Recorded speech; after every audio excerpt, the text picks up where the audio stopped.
I want something from you. I want you to level up because I love you, because I believe in you, not because I don't think you're enough, but because we need more of you. We need you to reach your potential. We need you to take your potential seriously because you have more to give. The world has yet to see who you really are. And the reason why I know that you're ready to level up is because you're here. My type of content is for people like you that want more out of this world. There's a lot of people that are not like you, that are content being average, that want to stay in their comfort zone, and that don't even have the awareness or the belief that they're meant for more. But you have that.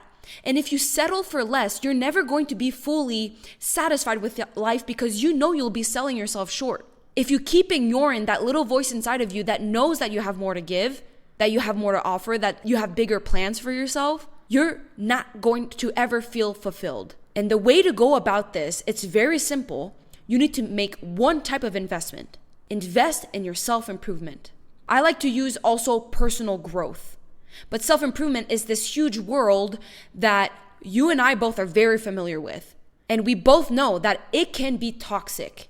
And that's why a lot of people, they start their self-improvement journey and then veer off of it because they realize that it hurts. It sucks to be on this journey. It doesn't feel good, but it's not supposed to be that way. Self-improvement is a beautiful gift that we have. It's a blessing that we're able to have the awareness, the consciousness to actually improve ourselves. That is us exercising the gift of being human. Self-improvement is supposed to be a good thing. And to make it truly positive and not this mental trap, you need to shift the reason why you're doing it and the way that you measure success. Because right now, you're operating in this endless loop that feels like this. I am not enough yet, so I need to fix myself. But I've already told you that you're enough. I've already told you that you are exactly where you're supposed to be right now. You think that needing to fix yourself is the reason why you're not enough? Do you realize that we're all human? That we all have insecurities, that we all have doubt, we all have fear, we all have things that we're not proud of? We've all made mistakes, we've all failed. That is what makes us human. If you feel that you're not enough because you need to fix yourself, just realize you're never going to have an end to this because you're never going to be fully fixed. Self-improvement is a never-ending cycle because you can always expand more. You can always gain more consciousness. It's never going to stop. But that's not something that's supposed to depress you. That's supposed to be exciting because that means that you have so much to discover. That is not the mindset to have, that you need to fix yourself so then you'll feel enough, because that guarantees you'll never feel done since you're operating from this place of lack. If you want to make self-improvement healthy, first of all, you have to start from a mindset of wholeness, not of lack. So do this one thing for me right now. Do this number one thing. Accept that you are fully enough right now. I don't know what else you need to hear and accept that, but that's a choice that you need to make. All the successful people that you look up to have felt insecure, imposter syndrome. They've struggled with procrastination. They've made tons of mistakes. If you even look up to me, and if you don't know me, my name is Bianca St. George. I'm a professional soccer player, but I do tons of self-improvement videos because I realize that being a soccer player is not fulfilling, but personal growth is, and that's why I'm doing it. But to be where I am at, it wasn't perfect. It wasn't flawless. There was tons of mistakes that I have made, but I was always enough. I was always enough because I had the mindset that I could only get better. That where I was at that moment was exactly where I was supposed to be, but I can always improve. And the fact that we can improve is exciting. You have to let go of your ego that tells you that you're not enough and wants you to hurt and do nothing and stay stagnant. You have to quiet that voice because that's your lizard brain that's trying to keep you lazy. Your brain is programmed for survival, so it's going to do anything for you to not make the effort to invest in personal growth because that's a little bit uncomfortable. But once you do it, you realize that it's so rewarding. Once you do it from the right mindset, you'll see that it's healthy. And that mindset is operating from a place of wholeness, not of lack. If you want to see signs, if you're actually operating from wholeness and not lack, you have to see that is improvement an expression or a correction. So Analyze your thoughts. Are you saying to yourself, I need to fix my weak body? Or are you saying, I want to get stronger? I want to get stronger is an expression of improvement versus I need to fix my weak body. That's like correcting something. And you'll see, just shifting that narrative, just shifting the way that you talk to yourself makes it way more exciting than depressing. Now, the other thing that you have to be careful is that your goals need to be intrinsic. A lot of people's issues is that they do things on self-improvement because they're doing it for the status or the validation. But you need to do it because you're curious, because you genuinely want to grow, or you actually enjoy it. You grow because it's fun for you to see what you're capable of versus trying to prove your worth to others. For example, one of the things that I've invested in is learning a new language. I'm learning Russian. It's been over a year. And if I have learned the language just because I wanted to show off to people, that would not be sustainable. Of course, I would quit my self-improvement because people don't really care that I'm doing that. Maybe it's cool when you drop it in conversation here and there, but on the day-to-day when I have to study Russian, no one sees me doing that, and no one really cares about that. You have to do it for yourself. So you need to ask yourself that whatever you pursue, would you still do it if no one knew about it? That's when you know if your goal is intrinsic. Now, if you want to make self-improvement healthy, think about measuring by process, not destination. This has been one of the biggest breakthroughs I've had from the past year. The journey is the destination. It's not about the big moments. It's about enjoying your daily life because that is your dream life. Your dream life is not made of big moments. That doesn't work like that. It's how you spend your morning, your typical day, your evenings. It's how your week is going. That's the journey that's worth living for. And if you want to feel like you're succeeding at living your day to day, just ask yourself, did I live in alignment today?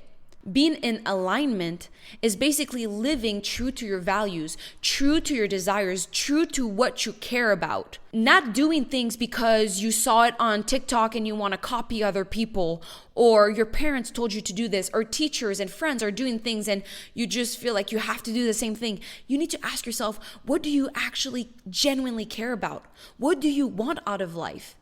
And then if you act in alignment with that, meaning that you are acting in a way that supports those values, that is a success. A day of honest work towards your goal, towards what you want, towards personal growth is the actual reward. We hear in business all the time that the best investment you can make is yourself. I don't care what my future really looks like, to be honest, in terms of what I'm gonna do. I'm not really attached to a job title or a specific outcome or a specific line of work. I'm so open-minded, but what I do care about is the character that I am. It's the person that I become. So I'm putting all the investment in that because I know that no matter what I do in my life, I will be the person that will always be with myself. So I need to make sure that I am confident and secure and trust myself. And you do that once you're being disciplined in your self-improvement. And it's healthy and it's easy because I actually enjoy seeing myself grow. Which kind of goes to this next point. You need to build satisfaction in your journey. You need to create pauses and reflect about, here's what I can do now that I couldn't do before. Recently, I went through a really, really tough phase in my year. Like, it was crazy depressing. And even though I was during those tough times, I kept talking to myself, meaning I kept praying and saying to God that I was so grateful of these tough times because I like how I've been dealing with my tough times. I'm proud of how I conducted myself, of how I've learned from this situation. You can't just celebrate when you hit milestones. You need to celebrate the little things because one of the books I'm reading right now is called The Slight Edge. And in that book, it literally says that it's not about doing grand gestures every day. It's about doing the little things right, getting the details right, being consistent with small things. It's not about reading one book in a whole day and then not reading a book for the rest of the month. It's about reading 10 pages a day, every single day. That's what makes a big difference. So it's important to pause when you're doing things like that and reflect about, okay, I am proud of myself for doing things like that. I enjoy doing things like that. I loved what I learned. I love who I'm becoming. It's so important to be grateful because that's what increases your quality of life. And in that same book, it also said this one thing that I saw that was so wonderful. You don't get happy because you're successful. You become successful because you're happy. When you operate from that place of gratitude, which makes you happy, success will inevitably come. It's so easy for me to do the work that I'm doing when I'm fulfilled by my life. I'm happy about the person that I am and how I'm conducting myself. But you need to mindfully create those spaces where you pause and reflect. And if you need some advice, I say you put it in your schedule. You create a time, you either journal about it, you either walk and pray about it, you either meditate about it, but you need to find ways to manually input those gratitude moments. And then the last part about this whole thing, where I want you to realize self-improvement is healthy, is good for you. It's when you start mixing growth with play. So it doesn't have to be this huge, crazy, serious task. It doesn't have to be miserable. This is a huge mindset shift. You need to be in the mind frame that your improvement is basically exploration. It's being curious about who you can become and what you can learn. Don't beat yourself up for being a certain way. Like the other day, I was beating myself up initially because I realized that I wasn't as secure as I wanted to in a relationship. Like I thought that I was a secure attachment style, and I realized, wow, I can be very anxious or sometimes very avoidant. Then I started to be like, okay, I don't need to shame myself for being that way because I'm not supposed to be perfect. The goal about self-improvement is becoming aware of what triggers you and then act not by impulsivity, but with wisdom. So I acknowledge that, okay, in this situation, I'm acting very anxious about this date I went on. And instead of spiraling into that, I started being curious about, okay, why am I this way?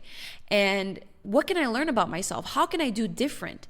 And when you shift that mind frame, you start realizing that it's exciting to improve. It's exciting to grow and learn from your mistakes. It doesn't have to be this shameful thing. And a lot of us have a hard time doing self-improvement because we are perfectionists. We think that we are intelligent enough, or that we've grown enough, or that we've invested in ourselves enough that we shouldn't be making mistakes anymore. But I'm starting to realize that the more you self-improve, the more mistakes you make, because the more you get out of your comfort zone. And when you come out of your comfort zone, you take more risks, or you're facing different situations, or you're putting yourself in challenging moments. But that's what also makes you grow even more. So failing is actually just feedback at that point. And you kind of slowly kill your perfectionist in you because you realize that failing is necessary for your growth. You're actually encouraging it. So if you're a high performer like me, or a high achiever, you need to view self-improvement as this time for you to play and explore and be curious and have fun with it, and not this like performance review, okay? This is an exciting journey. What a privilege that we have today to be able to focus on personal growth. We don't have to focus on survival. We don't have to focus on just staying alive, like the most basic things. We have the gift that we can actually self-actualize. That is beautiful. So I hope you realize that your self-improvement journey is not this trap that is super toxic. It only becomes that way if it's driven by the fear of who you are right now. But we've already settled that you are enough, and you have exactly what it takes to get to the next level, because you're conscious about this video right now, and you're aware that you have responsibility on how you react, and you can choose to invest in your personal growth. Then it becomes freedom when your self-improvement is driven by the love of who you can become. I'm so excited to see where this journey takes you. I hope you stick along. And if you want to surround yourself by like-minded people, join my free private community. It's the first link in my description. I hope I see you there. And on this note, I love you so much. Thank you for listening until the end, and I will see you very soon in a new video. Mwah.